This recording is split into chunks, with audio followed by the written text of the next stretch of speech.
Sage the Dragon, Episode 6, The Press Conference. Human civilization possesses many traditions. Some of them are ancient and noble. Others involve placing microphones in front of confused officials and asking them questions they cannot possibly answer.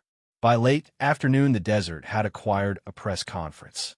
A temporary stage had been erected approximately 50 meters from Sage's meteor. Several banners had been arranged carefully behind the podium, though no one could quite agree which agency should appear first. General Marcus Halvorsen stood near the podium reviewing notes that had been written by at least 3 different committees. None of them contained guidance on interacting with dragons.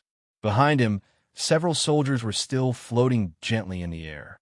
They had been lowered slightly since the morning, but not enough to regain full dignity. Nearby, the K9 unit was holding a quiet meeting. One of the dogs was explaining the concept of collective bargaining to a confused corporal. Across the desert, satellite trucks hummed as cameras broadcast the event live. Emily Carter stood at the front of the press line, microphone ready. Her channel had been covering government secrecy for years. But until today, she had never expected the government to be hiding a dragon. The meteor's door opened. Sage stepped outside.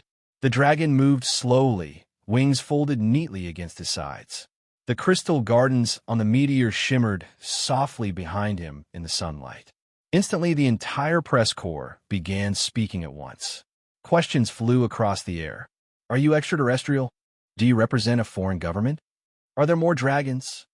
Is the dog union legally binding? Sage paused. Then his voice appeared gently inside every mind present.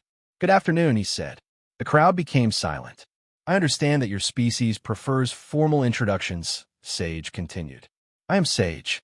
I'm a dragon. I am currently residing in this meteor. He gestured politely toward the asteroid behind him. General Halvorsen stepped forward.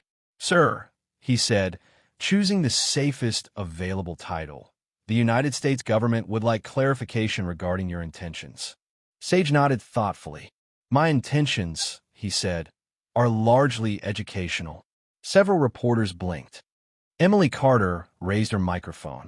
Educational how? Sage looked at her. You appear to be a journalist. Yes. Then you will appreciate this. Sage folded his wings comfortably and addressed the crowd. Dragons have observed human civilization for many centuries, he said. You are an intelligent species. However, you often make decisions while angry, frightened, or poorly informed. Several government officials shifted uncomfortably. Sage continued calmly. For this reason, I have brought something helpful. He lifted the teapot. Several soldiers tensed. General Halvorsen whispered to his staff. Is that weaponized tea? No, sir, a scientist replied quietly. It appears to be regular tea. Sage poured several small cups. The liquid glowed faintly. This is crystal tea, he explained.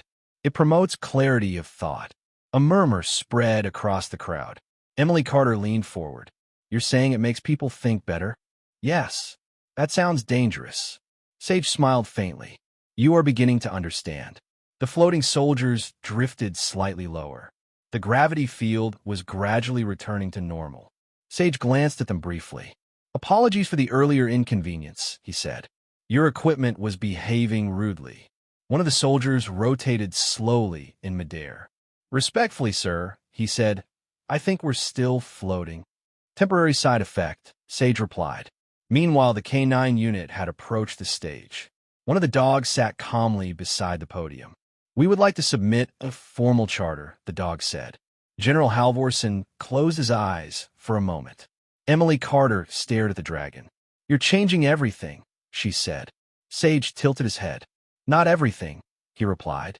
Only your assumptions. The reporters began shouting questions again. What do you want from humanity? Will you share your technology? Are we under attack? Sage waited patiently. Then he raised one claw slightly. Allow me to offer a principle. The crowd fell silent again. Dragon principle number 1, Sage said. Before reacting to a situation, ensure you actually understand it. Several scientists nodded immediately. Several politicians frowned. Emily Carter felt something unfamiliar. Her certainty was shifting. She had arrived expecting a secret government weapon. Instead, she had discovered a dragon offering philosophy and tea. Sage poured another cup. Education, he said gently, is often uncomfortable. The desert wind moved softly across the sand. The meteor shimmered in the sunlight, and humanity's first dragon press conference continued.